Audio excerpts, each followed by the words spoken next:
Friends, global political పిక్చర్పై ఇప్పుడు ఒక పెను భూకంపం మొదలైంది. ఇది తుపాకులతో చేసే యుద్ధం కాదు, క్షిపణులతో చేసే దాడి కాదు. ఇది అగ్రరాజ్యం అమెరికా ఆర్థిక పునాదుల్ని కదిలిస్తున్న ఎకనామిక్ వార్. అమెరికా అధ్యక్షుడు డొనాల్డ్ ట్రంప్ భారత్ను బెదిరించి తన జీవితంలోనే అతిపెద్ద తప్పు చేశారా? అవుననే అంటున్నాయి అంతర్జాతీయ ఆర్థిక గణాంకాలు. భారత్ అకస్మాత్తుగా అమెరికాకు చెందిన ట్రెజరీ బాండ్లని వదిలించుకోవడం మొదలుపెట్టింది. చూస్తూ ఉండగానే $200 బిలియన్ మార్కు కంటే కిందకి భారత్ వాటా పడిపోయింది. ఇది విన్న వాషింగ్టన్ వర్గాల్లో గుండెల్లో రైళ్లు పరిగెడుతున్నాయి. అసలు అమెరికా బాండ్లంటే ఏంటి? భారత్ వాటిని ఎందుకు అమ్ముతోంది? బంగారం వైపు భారత్ ఎందుకు మొగ్గు చూపుతోంది అనే దాని గురించి ఈ వీడియోలో తెలుసుకుందాం. ఫ్రెండ్స్, డొనాల్డ్ ట్రంప్ అధికారంలోకి రాగానే తన పాత పద్ధతిని మళ్లీ మొదలుపెట్టారు. ప్రపంచాన్ని తన చెప్పు చేతల్లో ఉంచుకోవాలన్నది ఆయన తాపత్రయం. వెనుజులా లాంటి దేశాన్ని ఆర్థికంగా దెబ్బకొట్టి ఆక్రమించిన ట్రంప్ భారత్పై కూడా కన్నేశారు. భారత్ గనక మా మాట వినకపోతే వారి ఉత్పత్తులపై 500% వరకు పన్ను అంటే టారిఫ్ విధిస్తామని బహిరంగంగానే హెచ్చరించారు. కానీ భారత్ అంటే 1990ల నాటి బలహీన దేశం కాదు. నేటి భారత్ ప్రపంచంలోనే అత్యంత వేగంగా ఎదుగుతున్న ఆర్థిక వ్యవస్థ. అమెరికా పన్నుల భయం చూపిస్తే భారత్ తన వద్ద ఉన్న ఆర్థిక అస్త్రాన్ని బయటికి తీసింది. అదే అమెరికన్ ట్రెజరీ బాండ్ల విక్రయం. దీనివల్ల అమెరికా ఆర్థిక వ్యవస్థకు ప్రాణాధారమైన డాలర్ విలువ పడిపోయే ప్రమాదం ఉంది. చాలా మందికి ఒక డౌట్ రావచ్చు, అసలు ఈ బాండ్లేంటి? అమెరికా ఆర్థిక వ్యవస్థ వీటి మీద ఎలా నడుస్తుంది? సింపుల్ గా చెప్పాలంటే అమెరికా ప్రభుత్వం తన ఖర్చుల కోసం ప్రపంచ దేశాల దగ్గర అప్పు తీసుకుంటుంది. ఆ అప్పుకి గ్యారంటీగా ఇచ్చే కాగితాలే ఈ ట్రెజరీ బాండ్లు. భారత్, చైనా, జపాన్ వంటి దేశాలు తమ వద్ద ఉన్న అదనపు డాలర్స్ ని అమెరికాకు అప్పుగా ఇచ్చి ఈ బాండ్లను కొంటాయి. దీనివల్ల అమెరికాకి డబ్బు దొరుకుతుంది, మనకు వడ్డీ వస్తుంది. దశాబ్దాలుగా అమెరికా బాండ్లు ప్రపంచంలోనే అత్యంత సురక్షితమైన పెట్టుబడిగా భావించేవారు. కానీ ఇప్పుడు భారత్ ఆ నమ్మకాన్ని చెరిపేస్తోంది.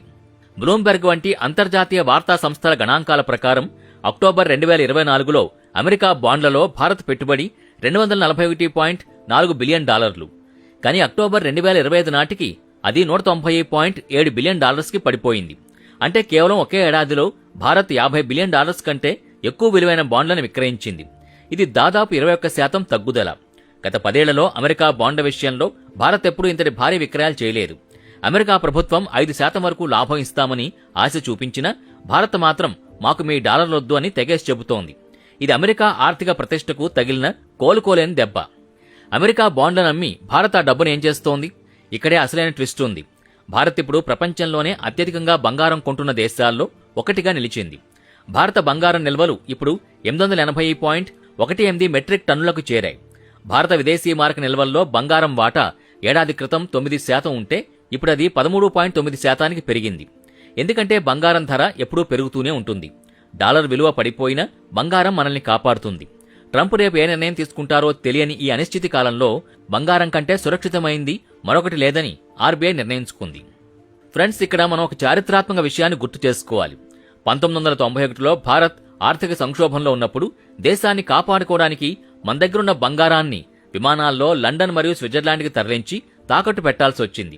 అది ప్రతి భారతీయుడికి ఒక అవమానకరమైన జ్ఞాపకం. కానీ 2025లో సీన్ రివర్స్ అయింది.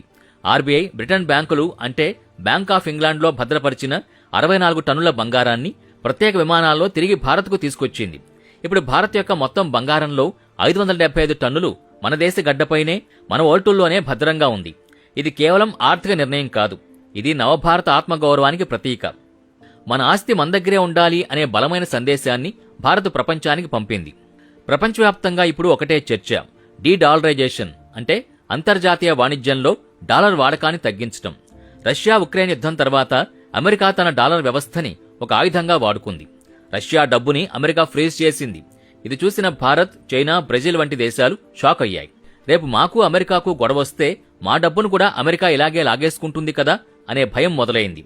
అందుకే భారత్ ఇప్పుడు రష్యాతో రూపాయి రూబుల్లో, యునైటెడ్ అరబ్ ఎమిరేట్స్తో రూపాయి దిర్హాంలో వ్యాపారం చేస్తోంది. డాలర్ అవసరం లేకుండానే మనం చమురు కొంటున్నాం. ఇదే అమెరికాకు అసలైన నొప్పి. డాలర్కు డిమాండ్ తగ్గితే అమెరికా అప్పుల కుప్ప కూలిపోతుంది. డాలర్ విలువ పడిపోవడానికి అమెరికా అంతర్గత సమస్యలు కూడా కారణమే. నిరుద్యోగం. అమెరికాలో జాబ్ మార్కెట్ చాలా నెమ్మదించింది. Tariff policy. ట్రంప్ విధిస్తున్న భారీ పన్నుల వల్ల అమెరికా కంపెనీలు తమ వ్యాపారాన్ని వియత్నాం లేదా భారత్ వంటి దేశాలకు తరలించాలని చూస్తున్నాయి. అప్పుల భారం. అమెరికా అప్పు ఇప్పుడు $34 ట్రిలియన్ కంటే ఎక్కువ. ఇంత అప్పున్న దేశం బాండ్లను కొంటే మన డబ్బు తిరిగి వస్తుందో లేదో అన్న భయం ఇతర దేశాల్లో కూడా మొదలైంది. భారత్ ఈ స్టెప్ వేయగానే ఆసియా మరియు యూరప్లోని అనేక దేశాలు కూడా తమ వద్దున్న అమెరికా బాండ్లని అమ్మడం మొదలుపెట్టాయి. చైనా ఇప్పటికే తన బాండ్ల వాటాని భారీగా తగ్గించుకుంది. ఇప్పుడు భారత్ కూడా అదే దారిలో వెళ్లడం అమెరికాకి ఒక వేకప్ కాల్. ప్రపంచం ఇప్పుడు మల్టీపోలార్ ప్రపంచంగా మారుతోంది. ఇకపై ఏ ఒక్క దేశం ప్రపంచాన్ని శాసించలేదు. ఆర్థిక శక్తి అనేది వాషింగ్టన్ నుంచి న్యూఢిల్లీ మరియు బీజింగ్ వైపు మళ్లుతోంది.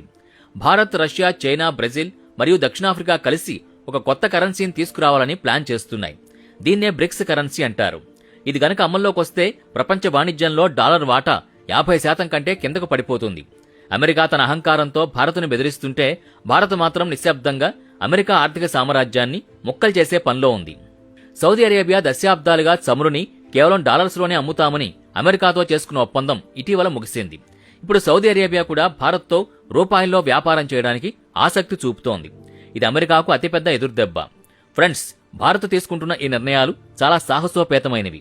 ట్రంప్ బెదిరింపులకు భయపడి లొంగిపోకుండా మన ఆర్థిక స్వతంత్రాన్ని కాపాడుకోవడానికి ప్రభుత్వం మరియు ఆర్బీఐ తీసుకుంటున్న చర్యలు ప్రశంసనీయం. రాబోయే 2026 సంవత్సరం భారత ఆర్థిక చరిత్రలో ఒక మైలురాయిగా నిలిచిపోబోతోంది.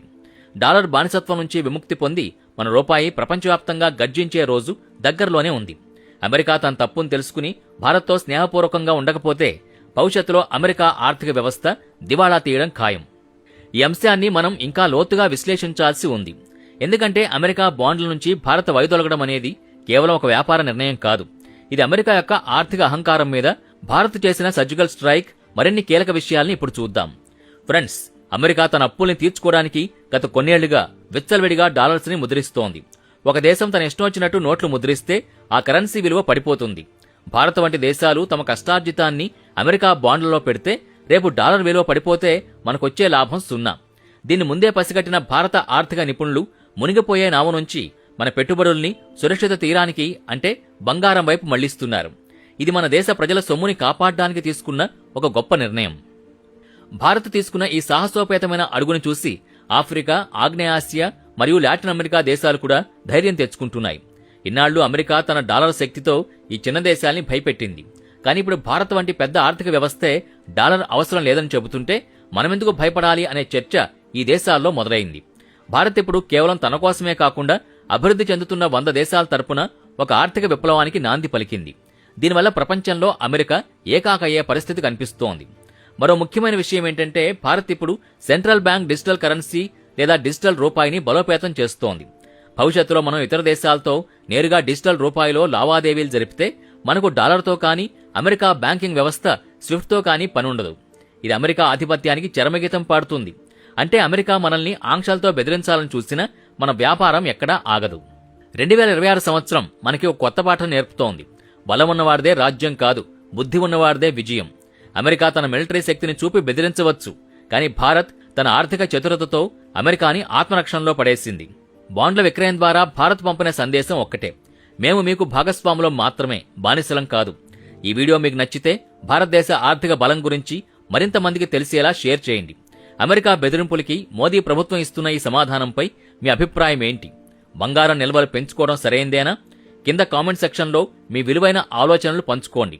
మరిన్ని ఇంట్రెస్టింగ్ పొలిటికల్ మరియు ఎకనామిక్ అనాలిసిస్ కోసం మా ఛానల్కు సబ్స్క్రైబ్ అవ్వండి. నోటిఫికేషన్ బెల్ ప్రెస్ చేయడం మర్చిపోకండి.